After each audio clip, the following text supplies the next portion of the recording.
सच है तो बोलेगा।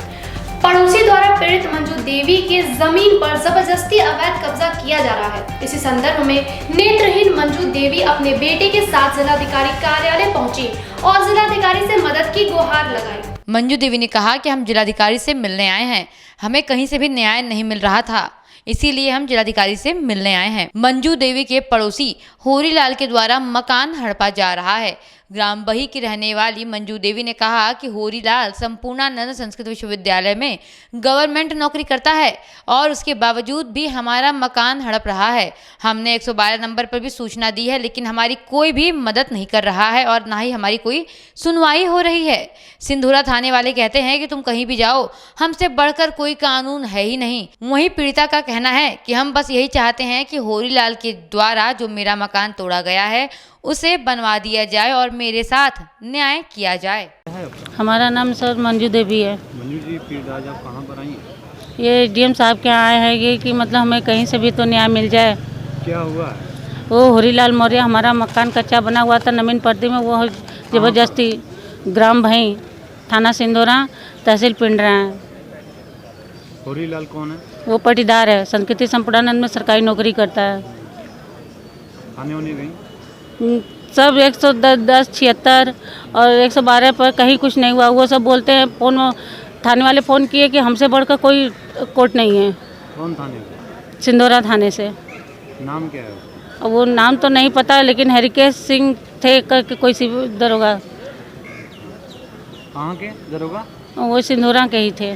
सर हम ये चाहते हैं कि हमारा वो नवीन पर्ती में जिस तरह वो तोड़ा है उस तरह हमें हमारा मकान मिल जाए हम लोग, क्योंकि उसके सिवा मेरे पास कोई और रास्ता नहीं है। मेरा बेटा विकलांग है, मेरे पति का दोनों हाथ खराब है, वो कुछ कर नहीं पाएंगे क्योंकि एक हमारा एक वही छत्र छाया था। इसके सिवा अन्यथा मेरे पास एक ही रास्ता होगा, आत्मदाह के सिवा कोई रास्ता नहीं है। प्रदेश संगठन नरेगा तकनीकी सहायक वेलफेयर एसोसिएशन के आह्वान पर जैन पोर्टल सेवा प्रदाता के माध्यम से नियुक्ति समायोजित किए जाने के विरोध में जनपद के 8 ब्लॉकों के समस्त सहायक कार्यक्रम अधिकारी रखने की सहायक लेखपाल और कंप्यूटर ऑपरेटर 4 दिवसीय विरोध प्रदर्शन में काली पट्टी बांधकर कलम बंद हड़ताल में सम्मिलित रहे। कार्यक्रम के अधिकारी जिलाध्यक्ष दीपक सिंह ने इस अन्याय के खिलाफ अंत तक संघर्ष करने की बात कही। तकनीकी सहायक जिलाध्यक्ष अनिल कुमार मौर्य ने शासन द्वारा मनरेगा कर्मियों को जैम पोर्टल सेवा प्रदाता से जुड़े जाने को मनरेगा कर्मियों पर कठोर कुठारघात कहा है। पूर्व प्रदेश उपाध्यक्ष सत्य प्रकाश श्रीवास्तव ने सरकार से सहानुभूति पूर्वक विचार करते हुए इस प्रक्रिया को तत्काल बंद करने की बात कही है। काशी अचल अध्यक्ष जय हिंद पटेल ने कहा है कि विगत 15 सालों से मनरेगा में हम लोग कार्यरत हैं। इसी क्रम में हम पिछले साल और इस साल उत्तर प्रदेश को नंबर 1 पर भी ला चुके हैं, जबकि पूरे प्रदेश में हाहाकार मचा हुआ था। तब भी हमने मनरेगा के तहत लोगों को काम दिया, लोगों को रोजगार दिया। हड़ताल कर रहे लोगों ने जिलाधिकारी के माध्यम से प्रधानमंत्री और मुख्यमंत्री को एक पत्र सौंपा है, जिसमें प्रदर्शन कर रहे लोगों ने कहा है कि जो 15 सालों से मनरेगा में कार्यरत है उनको किसी भी सर्विस प्रोवाइडर या जैम पोर्टल के माध्यम से न जोड़ा जाए। इसी का हम लोग विरोध कर रहे हैं और ये माननीय मुख्यमंत्री जी के आपके माध्यम से वहाँ पहुँचाना चाह रहे हैं।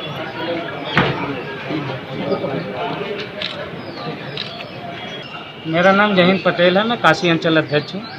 हमारे का ज्ञापन दिए आज हम सभी मनरेगा के कार्मिक हैं जो विगत 15 सालों से मनरेगा में अपना अभूतपूर्व योगदान दे रहे हैं और इसी क्रम में हम ये बताना चाहते हैं कि इस साल और पिछले साल हम लोगों ने उत्तर प्रदेश को नंबर 1 पर लिया है, लेकर के आया है मनरेगा में। जबकि पूरे देश में हाहाकार मची हुई थी, तब हम मनरेगा के तहत काम ढूंढ करके लोगों को काम दिए, लोगों को रोजगार दिए, लोगों को जीविकोपार्जन के लिए हमने धन उपलब्ध कराया। इसके बावजूद भी सरकार की क्या हमसे द्वेष भावना है। उन्होंने हमें सर्विस प्रोवाइडर के माध्यम से करने की बात कही है और उन्होंने एक जैम पोर्टल बना रखा है जिसका हम घोर विरोध करते हैं। हम 15 साल से बहुत कम मानदेय में सारे मनरेगा कर्मी काम कर रहे हैं और इसके बावजूद भी ये कोई कारण नहीं बनता कि हमें सर्विस प्रोवाइडर के माध्यम को सौंप दिया जाए। ये हमारी इनसे मांग यही थी। डीएम साहब के माध्यम से, आदरणीय डीएम साहब के माध्यम से माननीय प्रधानमंत्री जी को हमने एक पत्र भी सौंपा है, जिसमें हमने कहा है कि आप अपनी तरफ से निवेदन करें कि ये जो मनरेगा कार्मिक अभी 15 सालों से काम करते आए हैं, इनके कार्य की गुणवत्ता और इनके कार्य करने की शैली बिल्कुल मानक के अनुरूप है, इसलिए इन्हें कोई किसी भी प्रकार से जैन पोर्टल या सर्विस प्रोवाइडर के माध्यम से न जोड़ा जाए। उदय प्रताप कॉलेज के छात्रवृत्ति को लेकर छात्र नेता समीर सिंह विशाल ने जिलाधिकारी को सौंपा ज्ञापन और समीर सिंह विशाल ने कहा कि बार-बार छात्रवृत्ति में संशोधन करने के बाद भी विकास भवन के छात्रवृत्ति अधिकारियों के द्वारा बार-बार निरस्त कर दिया जा रहा है। समीर सिंह विशाल ने आरोप लगाया कि अधिकारी लोग या तो अपनी जेब भरना चाह रहे हैं या बच्चों को स्कॉलरशिप नहीं देना चाह रहे हैं और बच्चों के भविष्य के साथ खिलवाड़ कर रहे हैं।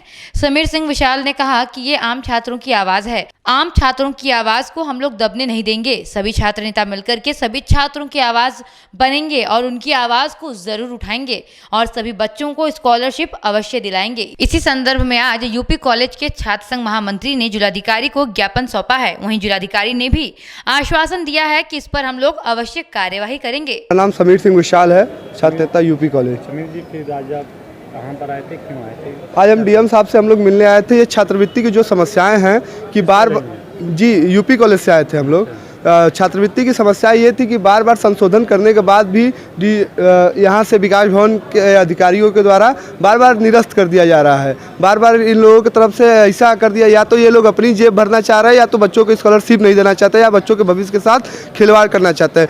आम छात्रों की आवाज़ है, आम छात्रों की आवाज़ को दबने नहीं दिया जाएगा। हम सभी छात्र नेतागण इसको मिलकर आवाज़ जरूर उठाएंगे और सारे छात्रों को छात्रवृत्ति जरूर मिलनी चाहिए। डीएम साहब से मुलाकात किया, फिर उन्होंने क्या कहा? डीएम साहब से मुलाकात किया तो डीएम साहब ने कहा कि इस पर हम जरूर से जरूर कार्रवाई करते हैं और इसको हम फिर से पुनः दिखवाते हैं और सारे लोगों को एक बार सबसे बात करते हैं। हम मेरा नाम शिवम सिंह है, मैं यूपी कॉलेज से वर्तमान महामंत्री हूँ। शिवम जी, फिर आज आप कहाँ पर आए थे, क्यों आए थे? हम लोग यहाँ पे आए थे छात्रों की स्कॉलरशिप डीएम ऑफिस पे आए थे ज्ञापन देने के लिए।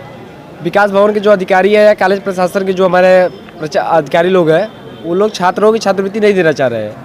आखिर किस संबंध में नहीं देना चाह रहे हैं, क्या गलती है, उस चीज़ को जांच के माध्यम से क्लियर करें और छात्रों को किसी भी प्रकार से जो भी उनकी समस्याएं आ रही है, 2 बार आखिर किस आधार पर रिजेक्ट किया गया, उनके स्कॉलरशिप उन लोग को तुरंत पहुँचाया जाए और जो भी कमियाँ हैं उसको दूर किया जाए और छात्रों के अधिकारों का हनन न किया जाए। डीएम साहब से क्या? डीएम साहब से हम लोग ने अपनी समस्याओं को रखा। उन्होंने बोला कि हम जांच करवाएंगे, जांच का आश्वासन दिया है हम लोग को और हम लोग को पूरा विश्वास है कि वो जांच करवाएंगे। यदि इस प्रकार की कार्रवाई सही तरीके से नहीं होती है तो हम आम छात्र दूसरे उग्र आंदोलन के लिए भी तैयार हैं। कोरोना के बढ़ते मरीजों को देखते हुए आज जिलाधिकारी कौशल राज शर्मा के द्वारा सभी अधिकारियों की मीटिंग बुलाई गई। आज से इंफॉर्मेशन का कार्य शुरू किया जाएगा। एक सप्ताह जो जागरूकता का कार्य शुरू किया गया है, जनता जागरूक होकर उसके बाद मास्क लगाना और सोशल डिस्टेंसिंग का पालन करना शुरू कर देगी तो अच्छा है, नहीं तो 5000 जुर्माना भरना पड़ेगा। कोरोना को देखते हुए आज सब अधिकारियों की मीटिंग बुलाई जा रही है। आज से इन्फोर्समेंट का कार्य शुरू किया जाएगा। एक सप्ताह जो जागरूकता का काम किया गया है, जनता उसके बाद जागरूक होकर मास्क लगाना और सोशल डिस्टेंसिंग शुरू कर देगी तो अच्छा है, नहीं तो आज शाम से जुर्माना लगाने की कार्रवाई भी प्रारंभ की जा रही है। अब से बिना परमिशन के कोई कार्यक्रम नहीं आयोजित किए जाएंगे, इसका भी स्ट्रिक्ट इन्फोर्समेंट किया जाएगा। जितनी जगह होगी उससे 50% से ज़्यादा लोग वहाँ पे इकट्ठे ना हो पाएँ, ये अब कोशिश की जा रही है। सार्वजनिक जो कार्य हैं उनमें बाकायदा अनुमति लेने के बाद ही आगे की कार्रवाइयाँ हों, वो सब है। और इसी के साथ हम लोग मेडिकल फ्रंट पे जो कुछ किया जाना है, जिसमें टेस्टिंग बढ़ाने का कार्य है, चाहे वो रेलवे स्टेशन हो, एयरपोर्ट हो या जो कॉन्टैक्ट ट्रेसिंग हो या वैक्सीनेशन का कार्य है, वो सब बढ़ाने के ऊपर भी सारी प्लानिंग हो गई है, वो सारा भी कार्य चल रहा है। आज सभी थाना अध्यक्षों को और सारे फील्ड के मजिस्ट्रेट्स और पुलिस अधिकारियों को बुला के निर्देश दिए जा रहे हैं। जो भी आदमी बिना मास्क लगाए पाया जाएगा, आज से शाम से 500 रुपये जुर्माना लगाने की कार्रवाई प्रारंभ की जाएगी। और सभी कार्यालयों में, सभी दुकानों में, सभी प्रतिष्ठान माल आदि में बिना मास्क के एंट्री वर्जित की जाएगी। इसकी जिम्मेदारी प्रतिष्ठान के मालिकों को दी जाएगी और इसका कोई भी वायलेशन करेगा तो प्रतिष्ठान के खिलाफ भी 3-3 दिन बंद करने की कार्रवाई की जाएगी। तो कुल मिला के इन्फोर्समेंट वाला कार्य है वो प्रारंभ किया जाएगा। और जो भी स्प्रेड जो देश के अलग अलग हिस्सों में हुआ है, कोशिश की जाएगी कि वाराणसी में ऐसा स्प्रेड ना हो।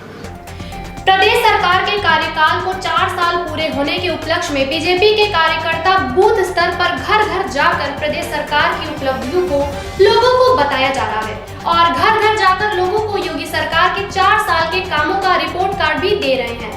इसी क्रम में वाराणसी में भाजपा काशी प्रांत क्षेत्र के अध्यक्ष महेश चंद्र श्रीवास्तव ने वाराणसी के कैंट क्षेत्र के परेड कोठी में घर घर जाकर के लोगों को सरकार के द्वारा 4 सालों में किए गए कार्यों को बताया। उन्होंने कहा कि जो 70 सालों में नहीं हुआ है वो इन 4 सालों में हुआ है।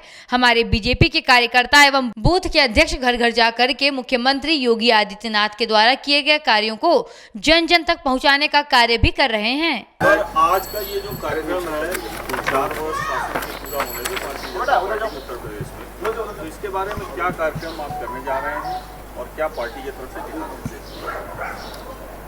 माननीय योगी जी के यशस्वी 4 वर्ष के कार्यकाल को भारतीय जनता पार्टी का संगठन पूरे प्रदेश में इसको अति सफलतम कार्यकाल के रूप में, और जो 70 वर्ष में नहीं हुआ वो ये 4 साल में उत्तर प्रदेश में हुआ, इस निमित्त घर घर जाके भारतीय जनता पार्टी के कार्यकर्ता, हमारे बूथ के अध्यक्ष, बूथ की समिति के कार्यकर्ता और सभी वरिष्ठ नेता घर घर जाके योगी जी के 4 साल के कार्यकाल को जन जन तक पहुंचाने का, जन जन तक बताने का काम करने के लिए आज हम सब कार्यकर्ता मोदी जी के पत्रक के साथ, योगी जी के पत्रक के साथ घर घर संपर्क अभियान में निकले हैं।